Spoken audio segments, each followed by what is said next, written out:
what's up you guys? My name is Jo and welcome back to my channel. Am I using the correct microphone? Yes, I am. Here we go. So I know, God, that was awkward to watch, wasn't it? I know it's a little bit early for my April wrap up because there is still some days in April. Fuzz is flying. We're gonna keep going. If I don't do it today, it won't happen until next week, babes. So we're gonna just do it today. I did only have time to plan out in my kitty cat notebook about half of my notes for this month. So the last half of this video might be a little bit ranty or gushy a little bit more than the first half because I have these so I can stay on track. Anyway, it doesn't matter. So let's just go ahead and get right into it because I know this is going to be probably a longer video and I'm going to be kicking myself in the future while I'm editing this if I keep rambling on. So in the month of April, I read 20 books. 4 of them were against my will, aka they were for class, and 16 of them were for pleasure, which I am very happy about. The 4 that I read for class, I will be talking about at the very end of this video, so if you don't want to hear about those, they're at the end of the video and you can just, click away. So of the 16 books that I read for pleasure, I read 7 mafia romance. They were all by one author. I read 1 YA fantasy, 7 fantasy romance, and 1 contemporary romance retelling of sorts. 15 of those 16 were spicy. Got a lot of spice. Get you water, get you some milk. We're talking about spice. And 1 of them was YA, so no spice. They amounted to 7,143 pages according to Goodreads. So let's just get right into it, honey boo bear. Let's take a sip. So the first book that I finished in the month of April was The Rebel by Sophie Lark. It is book 2 in the Kingmakers series. I've mentioned in a few videos recently that I went on a huge Sophie Lark binge, and that is the case. That happened at the end of March and in April. So The Rebel follows our heroine, Zoe Romera, who is trapped in a marriage contract with an absolute psychopath, Rocco. He is a psycho, and we don't like him. Nobody likes Rocco. Our hero's name is Miles Griffin. He is the son of Ada and Callum. And of course, he falls for our beautiful heroine, Zoe, and tries to get her out of this marriage contract. Miles is super protective. He's also super smart, and he is kind of the troublemaker type guy and free to cause a ruckus, if you will, because of his family and the life that he's led so far. Zoe is the type of girl who is forced to be the good girl stereotype, follow all the rules, those kinds of things, because of her family situation. I really liked this book. I loved the dynamic between Zoe and Miles, with Miles being the little snickster that he is. Each of these books has a third POV, and this one in particular I really, really liked. I loved it so much. I gave this book 5 stars. Okay, so the second book that I finished in the month of April was Ivan by Sophie Lark. This is book 1 in her Underworld series. This one is following Sloane, who is kind of like a mercenary assassin, and she has been hired to kill Ivan, and she fails. She is caught by Ivan, and Ivan has decided to keep her, both to find out who wants him dead and get rid of them before they get rid of him, and also because Sloane intrigues him and he cannot hold back his attraction for her. This was not my favorite book of the books that I've read by Sophie Lark. I felt like the romance was way too fast. Sloane was my favorite part of the whole book. I love her very much. Like I said, the romance went a little bit too fast for my taste, but that is okay. That is okay-doke. I really enjoyed my time while reading it, and I gave it 3 stars. So continuing on with the Sophie Lark vein of this mafia romance time, I read the second book in the Underworld series, Snow, which if you watched my recent favorite romance reads, it is my favorite of the Underworld series and possibly my favorite of the books that I've read by Sophie Lark. I don't know what it was. So this book is following Sasha, who has just returned to her hometown from medical school. She comes back home to spend some time with her family, and there she finds that her family is not as well off as they once were, and they are now in very massive debt with the Russian mafia, and the mafia has come to collect. And so here she meets Snow, who is an underground boxer. He pretty much has no emotion. He's known for being super cold and detached while he's boxing, but for some reason, he's got a thing for our girl, Sasha. I loved Snow's relationship with his mentor figure and his friends. He kind of has a soft spot for them, even though he doesn't like to show it. This book also kept me on the edge of my seat, and I didn't know where it was gonna go. I gave this book 5 stars. So the next book that I read in April is the 3rd book in the Underworld series by Sophie Lark, and that is Roman. This book is following Mia and Roman, and when they were in high school, Roman was not very nice. He bullied Mia mercilessly. Years later, they now have to work together as Mia's new boss has tasked her with uncovering the kind of secret underground workings of Roman's new casino that he is opening in Paris. This book is enemies to lovers. It's pretty much kind of like a bully romance, like a couple years out of when the really bad bullying was happening. She initially wants to get revenge on Roman for the way that he treated her in her life, but you know, some things don't work out. You know, you can't always get what you want.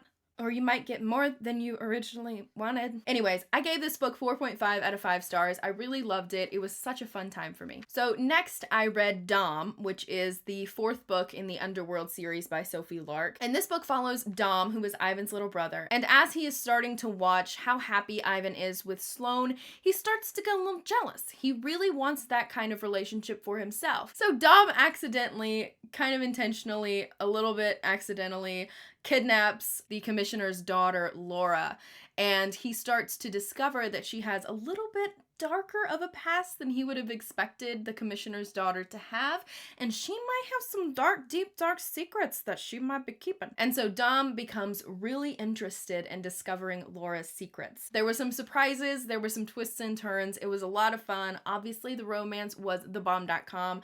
Dom is a little softy pie, and I loved him so much. I loved the mystery as well as the romance. The plot was on point. I gave it 4.5 out of 5 stars. I really enjoyed it. So next I read The Bully, which is the 3rd book in the Kingmakers series by Sophie Lark. My friend Jen from the Book Refuge pretty much told me, because she knows that I love Draco Malfoy, he is my weakness, she pretty much told me that this is kind of like a Draco redemption type of deal. So this book follows Dean Yenin, who is kind of like the bully bad guy in the first 2 books of this series. Dean has discovered Kat's secret that she does not want to get out. And so she makes a deal with him. He will keep her secret at a price. And that price gets very interesting as the book goes on, okay? So this is a bully romance. It's pretty much enemies to lovers. The romance itself was intense. A lot of the time during the book, I was conflicted on whether I was in love with what was going on or whether I really didn't like what was going on, and I'm still a little bit conflicted about it. There's a fantastic mentor relationship, and if you've read this book, you know I love that damn mentor relationship, because if you've read this book, you know who that mentor is. One of the best books in this series, in my opinion, and I did give it 5 stars. 5 out of 5 stars. So the last Sophie Lark book that I want to talk about that I read in April is The Spy, which is book 4 in the Kingmakers series. This book I don't really want to talk about too much. I'm just gonna say there's a spy, you find out who the spy is, there's a plot to do things, there's a rescue, a redemption, a revenge. The romance was a tad quick for me, just considering the circumstances that surround this book that I'm not going to go into very much, and some things were forgiven quickly that I wouldn't have. However, the plot of this book was absolutely 100% fantastic. I gave that book 4 out of 5 stars. Okay, so the next book that I read in the month of April was Throne of Glass by Sarah J. Maas. I am rereading this as a part of the SJM along that my friend Jen is hosting and a plethora of other people. The entirety of the series is one of my absolute favorite series that I've ever read. So in this reread, I pretty much stuck to my same rating that I have given it every other time that I've read it, which is 3 stars. Selena got on my nerves a lot during this book. I think she's kind of cocky. Her constantly saying that she's an assassin, constantly talking about how she could kill everybody in the room, but never actually doing it. is really annoying. But anyways, I gave this a 3 out of 5 stars on this reread. This is just, you know, the introduction to the Throne of Glass series. Everybody knows the Throne of Glass series. I don't have to talk about it that much. So the next book that I read in the month of April was King of Battle and Blood by Scarlett St. Clair. I believe this is her newest release. So this book is about a girl named Isolde, and in order to end the war that is threatening her kingdom, she must marry the attacking kingdom's king, Adrian, the vampire. Of course he's a vampire. I really liked this book. It was very intriguing. Isolde is powerful, she's strong-willed, she's smart. There's a big reveal at the end that I really liked, and I really want to read the next book. But it doesn't come out until I think December, so I'm not happy about it. There's a lot of chemistry between the two main characters, and there is an ungodly amount of undeniable attraction that frustrates our heroine. I really like this book. I gave it 5 stars. I absolutely loved it, and I cannot wait to read the next one. Next, I read Electric Idol by Katee Robert. This is the second book in the Dark Olympus series. This follows Psyche and Eros. After showing Eros a semblance of kindness at a party, Psyche has officially attracted the attention of Aphrodite's fixer man. Eros's attention on Psyche obviously starts to threaten Aphrodite in a way, because you don't want to threaten Aphrodite. So, of course, Aphrodite comes to Eros and says, I want her heart. You will take out her heart and you will give it to me. And this time, Eros has to decide whether he wants to continue to be his mother's knife or if he wants to help one of the only people who has ever shown him kindness. I absolutely loved this book. Psyche is a plus-size main character. I loved her so much. I was blushing throughout the entirety of this book and giggling like a schoolgirl. I absolutely loved it. I absolutely love this book. I gave it 5 out of 5 stars. I cannot wait for the third one to come out, and I cannot believe it took me so long to read this book. Okay, so the next book that I read in April was Pestilence by Thalassa, which is the first book in the 4 Horsemen series. So this book is kind of like a post-apocalyptic fantasy thing where the 4 horsemen of the apocalypse have come to Earth and they are ready to pass their final judgment on humanity. So, Pestilence is here. He's spreading the plague, right? He's killing all these people. Bad, bad boy, I know. And when Pestilence enters her town, our main girl, Sarah, has decided that she's gonna take this man down. So she shoots him off his horse, of course. She shoots him off his horse, she burns his body. She's like, okay, that was absolutely disgusting. I'm gonna go home now. What she doesn't know is that Pestilence can't die. And now he has come for revenge, and he will make her suffer. I absolutely loved this book to pieces. There are a lot of beautiful scenes where Pestilence is exposed to both the good and the horrible sides of humanity. It's a slow burn. I think all of these are slow burns. They're so good. They're so cute. I just love them so much. So obviously, right after I really loved Pestilence, I had to read the second book, War. This book begins when war has ridden into Jerusalem. Jerusalem is falling, and during this time, Miriam, our main woman, is trying to fight for her life, and she encounters War himself. But he doesn't kill her. Surprisingly, he calls her wife, and he takes her back to the war camp. For some reason, the romance just felt super fast. It was like all build up at the beginning, and then boom, done, they're in love. But I think that it might have been my doing, because I read it super quickly, and then I stopped, and then I picked it up the next day, and then read it super quickly again. I'm really wanting to reread this series at some point. I'm curious to see how I will feel about this one upon reread. I really liked this book. I gave it 3 out of 5 stars. So next I read Famine, which is the third book in the 4 Horsemen series, obviously. This one felt a lot more like Pestilence. It's not completely the same, obviously, but this one felt more like Pestilence to me. More slow burn, more kind of angsty tension type, and I really loved it. I gave this one 5 stars as well. So this book follows our main girl, Anna, who actually had saved Famine at one point in the past, but she has now been forced to become kind of like a prostitute. And so when Anna has met with Famine again for the second time in her life, she has decided that she is going to take revenge for things that happened in the past. Famine decides to spare her life because she once showed him kindness, and he has decided that he is not going to let her go this time. He is going to keep her around for companies. Next, I finished out the Four Horsemen series with the fourth and final book, Death. So this book follows, obviously, Death. He is the fourth horseman. It is his job to come down and pass final judgment on humanity, and his woman's name is Lazarus. And for some reason that he cannot pinpoint, she does not die when he kills her. She is resurrected again and again and again and again. And Lazarus has decided that she is the person who is going to stop death. Death kills everyone else with a single touch, but not my baby Lazarus, not my girl Lazarus.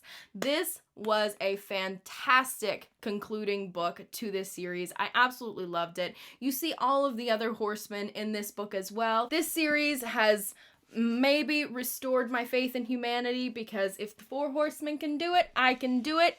We still like people. Okay, so the next book that I read in the month of April was A Lady of Rooksgrave Manor by Catherine Moon. This one I picked up because after the Four Horsemen series, I was feeling slumpy. I really love those books. I don't know if I said I gave Death 5 stars. It doesn't matter. So I picked up Monster Erotica. This book follows Esther, who is being faced with the loss of her job as a maid, and she is offered a job at this place called Rooksgrave Manor. These women satisfy very interesting men. They're monster men. Yeah. And I enjoyed it for what it was. I did get really bored of it. About 75% of the way into it, I got bored of the sex. Who knew? I got bored of it, but I did enjoy it while I was reading it, and I gave it 3.5 out of 5 stars. So the last book that I want to talk about that I read for pleasure is The Savage and the Swan by Ella Fields. This book is kind of like a Black Swan, Swan Lake, Rumpelstiltskin retelling. I don't know how I feel about this book. I still don't. Parts of it that I really, really liked, and this book just seemed like it was right up my alley. It has pretty much all the tropes that I could ever want. It's got fae, it's got shifters, it's got enemies to lovers, it's got all of this stuff. It's got great tension. One of the main things that I really liked about this book was the tension, and the hero is fantastic. I really liked him as well. He's an alpha kind of dude, really protective kind of dude, and I really liked him. The main problem that I have with this book is the writing style. The way that gestures and different movements were described, it made it really difficult to follow along with. And as you can imagine, during the love scenes, that was very difficult as well. That made it very confusing for me. And also some of the dialogue was a little bit wonky. At one point, the hero was said to have been 32 years old, and then later on in the book, he speaks as though he is a horny 13-year-old, and I couldn't really balance out the way that he was in certain sections where he was talking in this really ancient and poetic way with the guy who said some other stuff. I don't know. It was just very confusing. All of these things to say, I did enjoy it while I was reading it. Just after the fact, when I started to think about it, I just became more and more confused. I gave it 3 stars. I don't know if I would personally recommend it, but I read it, so there you go. So those are all of the books that I read for pleasure in the month of April. I am planning on finishing Crown of Midnight by Sarah J. Maas before the end of the month. Other than that, I don't really have any concrete reading plans. So if you don't want to stick around and hear about the books that I read against my will, then I will see you guys next time. I'm not going to talk about these much at all. I just want to mention them because I did read them in April. Okay, so the first book that I finished for school in April was In Our Time by Ernest Hemingway. This is kind of like a short story conglomeration of stuff. It was very short. I was so bored. Hemingway seems like a man's man. He talked about fishing. He talked about bullfighting. I didn't want to read about that. I didn't want to read about baseball. I gave this one 2 stars. I know Hemingway is like supposedly the bomb.com. I didn't personally enjoy it. I didn't get it. I didn't get the point. To the Lighthouse by Virginia Woolf. So this book follows the Ramsay family and their guests as they are vacationing at this house in Scotland. It's really stream of consciousness. It has a lot of themes about womanhood, marriage. Wasn't crazy about Virginia Woolf's writing, and if I had to physically read it, my head would have probably exploded. But the main thing that helped me get through this book is the freaking audiobooks that they have for free on YouTube. I gave this one 3 stars. So the next book that I read for class this month was A Mercy by Toni Morrison. This book is set in the 1680s during, the slave trade. We're following multiple different people. Mainly we're following Florence, who is a young slave girl, and she is kind of dealing with feelings of abandonment that she feels from her mother, and also trying to find love or some semblance of relationship with both Lena, who is a Native American indentured servant at this farm that she's at, and also in a local blacksmith who she becomes completely infatuated with. But anyway, I liked the writing style. I also listened to this on audiobook. It's kind of a stream of consciousness focusing mainly on the characters' relationships with each other and not necessarily on an overarching plot. I gave this one 3 stars. So the last book that I read for school was A Portrait of the Artist as a Young Man by James Joyce. I absolutely hated this book. I was so overwhelmingly bored. It is pretty much like an autobiographical book about James Joyce's life from his childhood years to his boarding school years to his teenage years, where he has some sort of issue. He is like struggling with the lusts of the flesh and all that other stuff. It's a fictionalized version of his own life, and I did not like it. I was so bored. I was so irritated with the main character, Stephen. I gave it 1.5 stars. I don't care if it's a classic. I didn't enjoy it. Those are all of the books that I read in the month of April. Let me know down below what your favorite book that you read in the month of April was. I hope you guys have a fantastic day, and I will see you guys next time.